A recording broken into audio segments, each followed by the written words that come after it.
Hello everyone, সবাই কেমন আছো আমাকে জানিও। আমি তো বেশ ভালোই আছি, কারণ সামনে পুজো, তাই এখন তো মেজাজ ফুরফুরে রাখতেই হবে।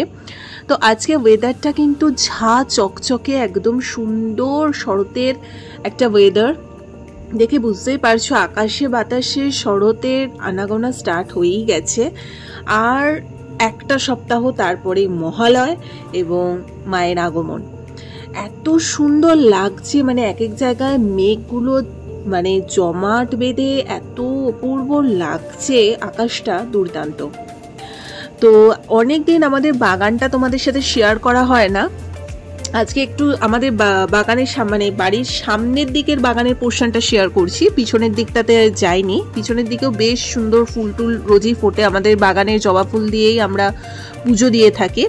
তাছাড়া সামনের দিকটা বেশ টগর ফুল, এছাড়াও আরো রঙিন নানান ফুল কত সুন্দর ফুটে আছে, দেখতেই পাচ্ছ। আর যেহেতু এখন বর্ষার সিজন চলছে, চারিদিক আরো সবুজ। তো যাই হোক, তারপর ভালো করে স্নান টান করে দুপুরে ঠাকুরকে পুজো দিয়ে দিলাম, আমার ছোট্ট গোপাল সোনা।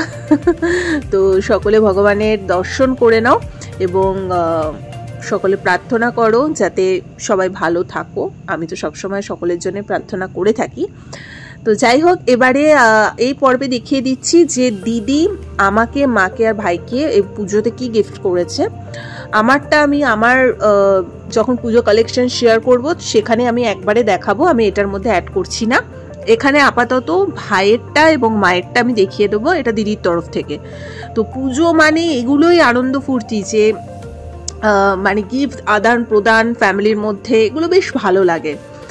তো বছরে একটা সময় সব গিফট দেওয়া নেওয়া এই পর্বগুলো চলতে থাকে, কার কোনটা পছন্দ, কোনটা কি, কটা ড্রেস কেনা, এগুলো নিয়ে একটা আলাদা এক্সাইটমেন্ট থাকে। আমরা সারা বছরই কিনি, কিন্তু পুজোর সময় কেনার কিন্তু আলাদাই আনন্দ, তার মধ্যে একটা পুজো পুজো গন্ধ লেগে থাকে। তো পাঞ্জাবিটা এত সফট এবং এত সুন্দর কমফোর্টেবল একটা পাঞ্জাবি দিয়েছে। তো ভাইয়ের তো ভীষণ পছন্দ হয়েছে, আর ভাই যেহেতু একটু লম্বা চওড়া, তো ওকে খুব ভালোও লাগছিল। এটা যখন ও ব্ল্যাক জিন্স টিন্স দিয়ে পরবে খুব ভালো লাগবে। আর পুজোর সময় একটু ঢিলাঢালা হালকা ফুলকা জিনিসই কিন্তু খুব ভালো লাগে, ঠাকুর ঠাকুর দেখতে গেলে অস্বস্তি লাগে না। আর এটা হচ্ছে মায়ের জন্য চুড়িদারের একটা পিস দিদি দিয়েছে। এটা যখন সুন্দর করে বানানো হবে, বানানোর পরে পরলে খুবই সুন্দর লাগবে। আমি জাস্ট পিসটা দেখিয়ে দিচ্ছি, পুরো নরম সফট পিওর কটনের, একদম নরম, মানে ভীষণ নরম, মাখনের মতো নরম যেটাকে বলে। তো এটা হচ্ছে মানে উপরের পোর্শনটা, তার সাথে রেড যেটা দেখলে সেটা হচ্ছে প্যান্টের পোর্শন। আর ওড়নার পোর্শনটাও দেখিয়ে দিচ্ছি, খুব সুন্দর উপর থেকে নিচ অবধি কাজ করা রয়েছে।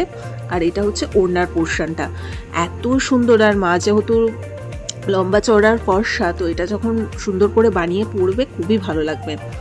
এখনকার যুগে না মানে খুব একটা বেশি শাড়ি ঠাড়ি কেউ পরতে চায় না, আর সবসময় শাড়ি ঠাড়ি পরে কমফোর্টেবলভাবে যাতায়াত করাটাও খুব মুশকিলের ব্যাপার। শাড়ি পরতে কেন ভালো লাগবে না, ডেফিনেটলি ভালো লাগবে, কিন্তু সবসময় শাড়ি জিনিসটা ভালো লাগে না। তাই মাকে সবসময় এখন একটু কুর্তি চুড়িদার এই জিনিসগুলোই আমরা দেওয়ার চেষ্টা করি, যাতে এগুলো কমফোর্টেবলি পরে এদিক ওদিক বেরোতে পারে। তো খুবই সুন্দর হয়েছে, দুটো গিফট তোমাদের সাথে শেয়ার করে দিলাম। আশা করি তোমাদেরও টুকটুক করে একটু একটু করে শপিং শুরু হয়েই গেছে। আমারও আমার নিজের শপিং প্রায় কমপ্লিট, আরও কিছু বাকি আছে। তো যখন যেরকম হবে তোমাদের সাথে শেয়ার করব। আর আজকে সন্ধেবেলা অনেক দিন ধরে ইচ্ছে করছিল একটু হোয়াইট সস পাস্তা খেতে, তাই যথারীতি ভিকারাম থেকে অর্ডার দিয়ে দিয়েছিলাম। সত্যিই কিন্তু ভীষণ ডেলিশিয়াস ছিল, আর টোটালটাই ভেজ। তো যাই হোক, এই ছিল ছোট্ট একটা ভিডিও। যদি ভালো লেগে থাকে লাইক কমেন্ট শেয়ার সাবস্ক্রাইব করে দিও।